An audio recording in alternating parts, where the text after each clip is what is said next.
Perkenalkan, ini alat baru buatan saya, hasil dari pengembangan Pocket Admin buatan Krakukra. Pengembang aslinya Krakukra, kemudian saya kembangkan di firmware-nya dan juga di hardware-nya. Jadi saya desain beberapa desain ulang, ada beberapa bagian yang saya ganti ataupun saya tambahkan. Bed USB ini saya beri nama dengan Crimson Bed USB. Yang berwarna merah. Ini. Nah,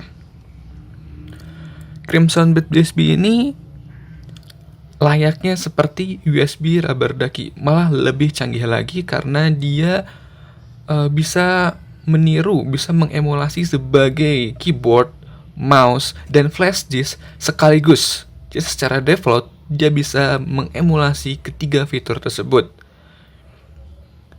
Oleh karena itu, ketika kita punya flash disk, fungsi flash disk di dalam bed USB, maka kita tidak perlu memanggil script inti atau malware dari internet.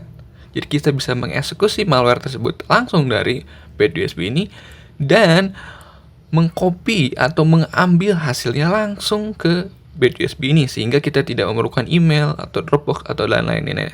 Kita mencuri file atau mencuri password, kita colok, nyala payloadnya, kemudian masuk lagi ke bed USB ini. Dan jika ingin ini sebagai mode flash disk saja, maka tinggal pencet tombol ini sebelum memasukkannya. Ketika ini sudah dimasukkan, nanti mode keyboard dan mouse-nya akan dinonaktifkan, hanya mode flash disk-nya saja. Untuk apa? Karena kita memasukkan payload dan apapun itu ke flash disk atau ke mode penyimpanan di sini.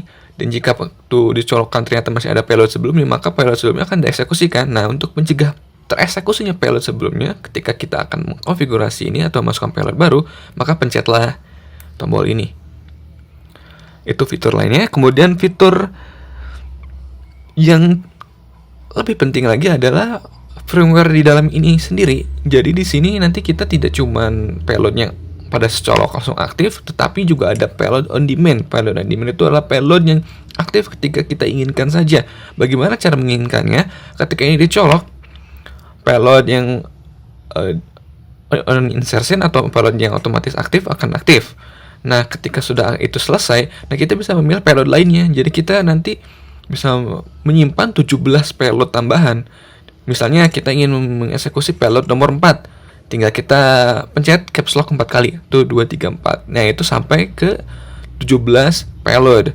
Kemudian ada OS fingerprint, yaitu kita tahu bahwa setiap sistem operasi itu memiliki karakteristik yang berbeda. Linux, macOS, Windows, mereka ini punya malware sendiri atau punya payload yang cocok sendiri-sendiri. Bahkan Windows 32-bit dan 64-bit kadang-kadang memiliki payload yang berbeda.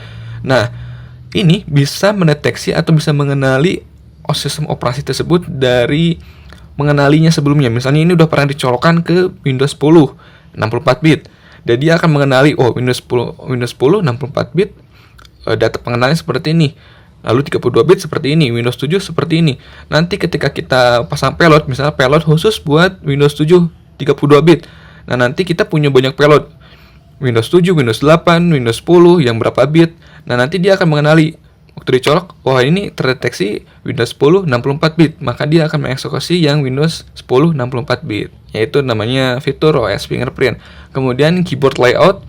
Keyboard layout itu fungsinya buat mendeteksi, karena tidak semua komputer itu keyboard defaultnya adalah NUS. Tapi memang rata-rata hampir seluruh orang di Indonesia itu menggunakan keyboard tipe NUS. Tapi just in case atau suatu saat ada komputer yang korban tapi bukan US, dan dia bisa mendeteksi juga. Banyak sekali fitur lainnya. Nanti dilihat saja di buku panduannya. Dan selanjutnya akan saya demonstrasikan bagaimana mudahnya dan canggihnya bed USB tipe paling baru ini, Crimson Bed USB. Oke, mari kita coba Crimson Bed USB-nya. Pertama kita akan colokkan dulu.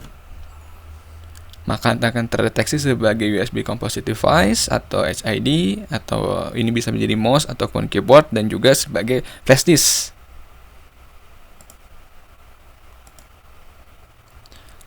sebagai flash disk. Kita bisa temui di sini namanya Crimson. Nah, di sini file-file yang sudah ada di sini adalah file-file referensi, bisa dihapus, nggak masalah. Ini hanya referensi saja.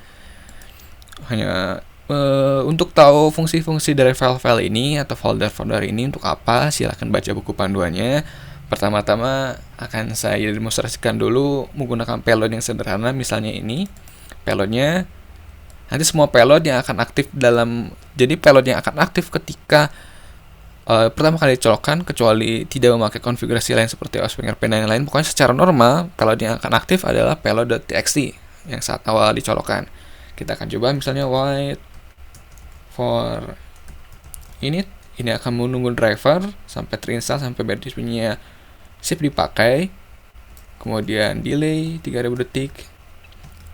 Just in case saja ini. Kemudian R membuka run, kemudian string notepad, menuliskan notepad. Lebih baik saya kasih delay deh ini. Kadang membuka run pun ada delaynya. String notepad, kemudian di enter, buka notepadnya, delay 2000 detik misalnya untuk buka notepad. String hello world. Oke, mari kita simpan. Close. Mari kita cabut colok lagi.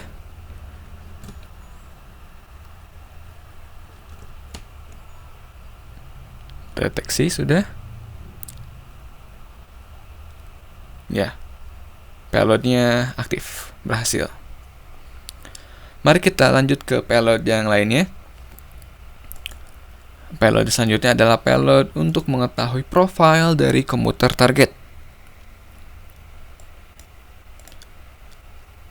Misal, saya akan edit dulu ini. Saya hapus aja, misalkan saya hapus aja. Save. Misalnya, saya tidak ingin menggunakan payload yang langsung aktif ketika dicolokkan. Jadi saya hapus aja payload .txt-nya. Kalian juga bisa menggunakan fasilitas allow exit juga untuk ini. Tapi saya lebih baik menghapusnya saja di payload yang on insertion-nya atau payload yang aktif ketika dicolokannya saya hapus aja, karena saya akan menggunakan fasilitas on demand. Sebenarnya on demand aktif, fasilitas on demand aktif, payload ini aktif pun nggak masalah. Misalnya dua-duanya aktif aja ya. Nah, ini hanya membuka command run aja, run propel aja. Nah, ini sampai notepad-nya kebuka aja kalau ini.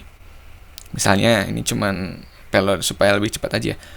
Nah, untuk on demand-nya ini untuk payload yang tadi, payload yang bisa mengekstrak profil dari komputer target. Kita akan menggunakan misalnya di on demand yang script nomor 3, artinya kita harus memencet tombol caps lock sebanyak 3 kali untuk mengaktifkan payload ini. Untuk itu saya edit dulu. Saya menggunakan ini. Nanti payloadnya ada di deskripsi, kan saya taruh. Fungsi dari payload ini adalah memanggil payload inti yang ditulis dalam PowerShell. Script PowerShell ini diinsert. Dan di labelnya Crimson. Ini label pasti saya kan, atau label BTP-nya Crimson. Jadi ini diedit Crimson, dan ini diedit insert.ps1. Biasanya insert.ps1 tadi akan disimpan di internet atau di paste bin atau Dropbox, tapi karena kita menggunakan Crimson BTSB maka tidak perlu, karena semua aktivitasnya bisa dilakukan online. Jadi tinggal dikopikan saja ke dalam Crimson-nya. Nanti pun file hasil ekstraknya akan masuk juga ke Crimson BTSB. Kita akan coba cabut colok si Crimson BTSB-nya. Apakah sudah aktif?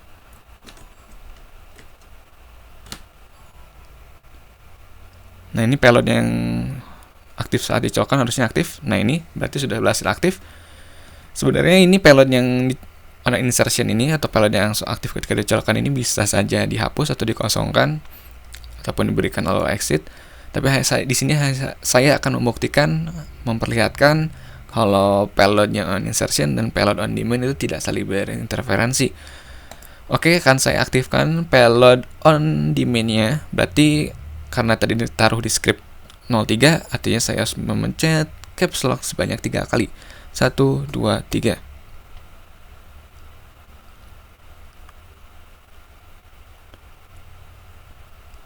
Aktif.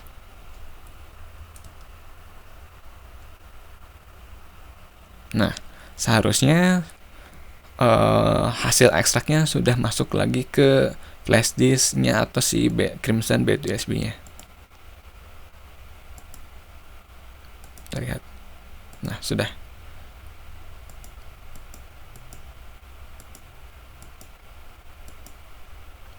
Kita lihat isinya apa.